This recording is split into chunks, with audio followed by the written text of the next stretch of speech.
দীর্ঘ ১১ সপ্তাহের ইসরায়েলি অবরোধের পর গতকাল থেকে গাজায় ত্রাণের ট্রাক ঢুকেছে। এ দৃশ্য গাজাবাসীর মনে স্বস্তি ফিরালেও গত ২ মাসের লাগাতার অবরোধে খাদ্যাভাবে মারা গেছে ৩২৬ প্যালেস্টাইনি। মৃত্যু ঝুঁকিতে আছে আরও ১৪,০০০ শিশু। কয়েক ধাপে ১০০টি ট্রাক জরুরি ত্রাণ নিয়ে গাজায় প্রবেশের অনুমতি পেয়েছে। প্রথম ধাপে ঢুকবে ৯টি ত্রাণের ট্রাক। তবে জাতিসংঘের মানবাধিকার কার্যালয় জানিয়েছে মাত্র ৫টি ট্রাক গাজায় ঢুকতে পেরেছে। বাকিগুলো পরীক্ষা করার পর ছাড়বে ইসরায়েল।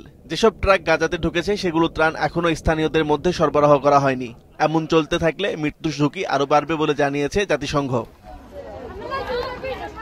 খাদ্য সংকটের মধ্যে গেল ২৪ ঘন্টায় গাজা উপত্যকার খান ইউনিসের বনি সুহেলা এলাকায় লাগাতার বিমান হামলা চালিয়েছে ইসরায়েলি বাহিনী।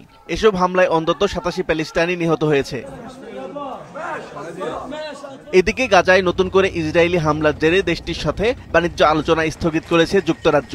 তলব করা হয়েছে ইসরায়েলি রাষ্ট্রদূতকে। অধিকৃত পশ্চিম তীরে বসতি স্থাপনকারীদের উপরে নিষেধাজ্ঞাও দেওয়া হয়েছে।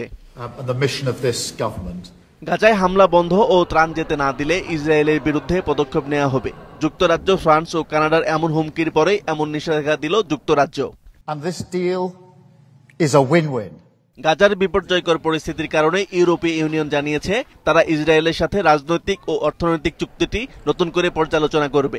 গাজা উপত্যকাকে দখলের জন্য ইসরায়েলের হামলা জোরদার করার পর মার্কিন প্রেসিডেন্ট ডোনাল্ড ট্রাম্পের প্রতিনিধিরা ইসরায়েলকে জানিয়েছে যদি তারা গাজার যুদ্ধ শেষ না করে তাহলে যুক্তরাষ্ট্রেও তাদের প্রতি দেয়া সমর্থন প্রত্যাহার করবে। আসিফ আল আমিন, মাছরাঙা নিউজ ডেস্ক।